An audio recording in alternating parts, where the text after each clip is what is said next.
Bonjour à tous, aujourd'hui nous allons passer en revue le casque de sport touring Icon Airflight.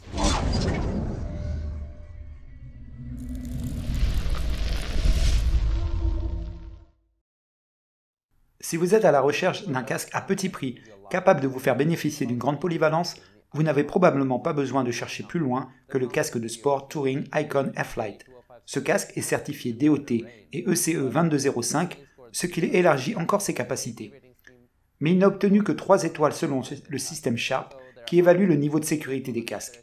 Avec des résultats un peu faibles pour les impacts frontaux et latéraux, il existe donc certainement des casques plus sûrs sur le marché. Si vous voulez savoir quels sont les concurrents de ce casque, ce sont les modèles AGV K1 et K3 SV et le K3 qui a reçu une étoile de plus que le Airflight.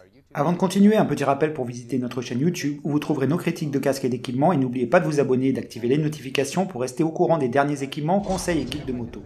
La coque de l'Airflight est en polycarbonate, ce qui est conforme à son segment budgétaire cible. Le seul problème est que le polycarbonate est un matériau moins cher et qu'il vous en faut un peu plus pour offrir un niveau de protection équivalent à celui de la fibre de verre ou de carbone. Lorsque nous avons pesé ce casque, le résultat était d'environ 1720 grammes en taille XXL. Le casque bénéficie par ailleurs d'un EPS à double densité pour améliorer la résistance au choc. Ce casque est en outre proposé à 3 tailles de coque, ce qui est plutôt bien pour un casque économique puisque cela vous permettra de profiter d'un meilleur ajustement et d'un confort optimal. Pour ce qui est de la ventilation, ce casque devrait faire l'affaire. On trouve une aération au niveau du menton avec un choix intéressant d'Icon pour faire descendre la visière jusqu'au menton. Mais la visière est tout de même perforée pour permettre à l'air d'arriver jusqu'à l'évent, ce qui donne à ce casque un petit air de Shark S-Drac. Il y a ensuite 2 évents ajustables sur le front qui alimentent directement les canaux EPS du casque. L'air chaud sortira ensuite par 2 échappements à l'arrière situés sous le spoiler du casque. En regardant la visière de plus près, la première chose que nous remarquons est qu'elle est très large et devrait offrir un très bon champ de vision. Cette visière est une visière Flight Shield d'Icon, elle est donc uniquement traitée anti-buée et ne dispose pas de pinlock. Vous pouvez toutefois acheter séparément la lentille préparée pinlock et la visière. Ce casque dispose par ailleurs d'une visière haute visibilité intégrée, ce qui est livré d'origine dans une teinte jaune pour améliorer la vision lorsque vous roulez dans des conditions météo grises et pluvieuses.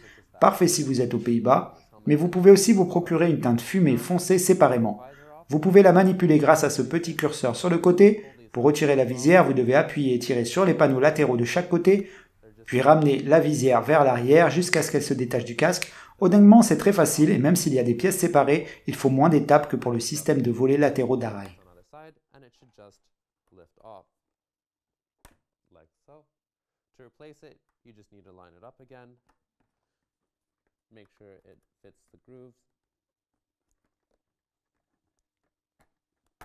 And it should snap back in.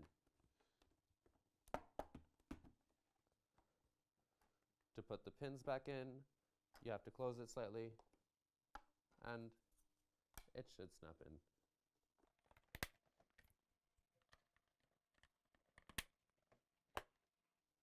So the visor is pretty easy to do, even though it does have these separate side panels that come off. It's a few steps simpler than the Arai side panel system.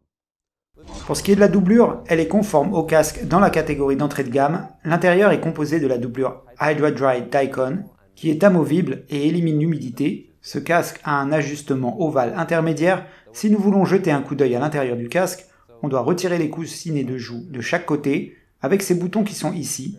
On peut voir que le casque est équipé d'un double anneau en D. On peut ensuite retirer la doublure confort à l'aide des boutons à l'arrière et des boutons pression à l'avant. On peut alors voir que le casque a des rainures sur les côtés pour installer le dispositif de communication Bluetooth Icon RAU ou tout autre dispositif qui peut s'y adapter. On peut aussi voir les rainures EPS qui sont nombreuses, même si elles sont peu profondes.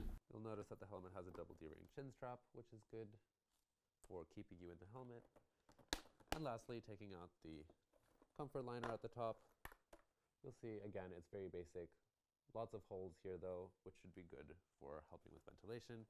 If you take a look inside the helmet, you can see it's got plenty of shallow EPS grooves. Their number should help with ventilation, and in the side, you've also got some groove cutouts for the Icon RAU. Maintenant qu'on a fait le tour de toutes les caractéristiques techniques, voyons comment l'Airlift s'en sort sur la route. Nous allons d'abord passer en revue rapidement la configuration de notre équipement de mesure. À gauche, un moniteur indique la température interne du casque en degrés Celsius mesurée à partir d'un thermomètre placé près du dessus du casque.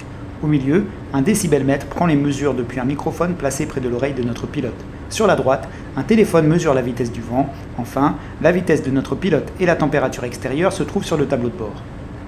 Nous avons testé le casque sur de longs tronçons d'autoroute à une vitesse d'environ 130 km/h.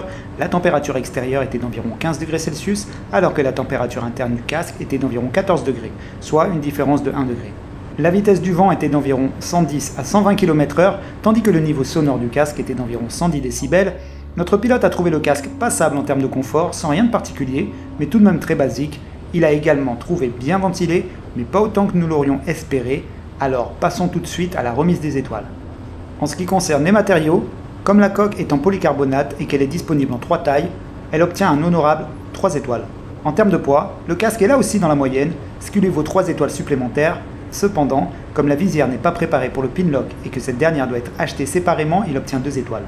L'isolation phonique de ce casque était très faible, puisque nous avons enregistré un niveau sonore très élevé de 110 décibels, ce qui lui vaut 1 étoile. Néanmoins, il ventile assez bien avec une différence de 2 degrés, ce qui lui rapporte 2 étoiles supplémentaires. Enfin, en ce qui concerne le confort, le Airflight est très spartiate et ne propose que l'essentiel. Son confort en a souffert, ce qui lui donne 2,5 étoiles. Cela nous amène à un total de 2 étoiles avec un prix de détail recommandé d'environ 250 €. Cela ramène le Airflight à une moyenne de 18,50 € par étoile, ce qui est un prix correct pour un casque d'entrée de gamme. Si vous souhaitez acheter le casque Icon Airflight, rendez-vous sur championhelmets.com où nous vous proposons une garantie des prix les plus bas et des offres groupées. Le Airflight est donc définitivement à la hauteur en termes de look et de style, mais ses performances sont un peu décevantes et vous n'en aurez pas autant pour votre argent qu'avec d'autres casques comme le Shark Spartan Carbon. Il s'agit tout de même d'un casque d'entrée de gamme, donc il sera disponible à un prix plus abordable. La ventilation est assez bonne, ce qui est appréciable, mais il manque de performance comparé à d'autres casques dans la même gamme de prix, comme l'AGV K3 SV, qui a obtenu 3 étoiles et coûte 12 € par étoile. Si vous avez aimé cette vidéo, n'hésitez pas à nous faire part de vos commentaires ci-dessous et à vous abonner. C'est Sébastien de Champion Helmets, et je vous dis à bientôt. Let us know what you think in the comments down below. I'm Sebastian from Champion Helmets, and I'll see you again soon.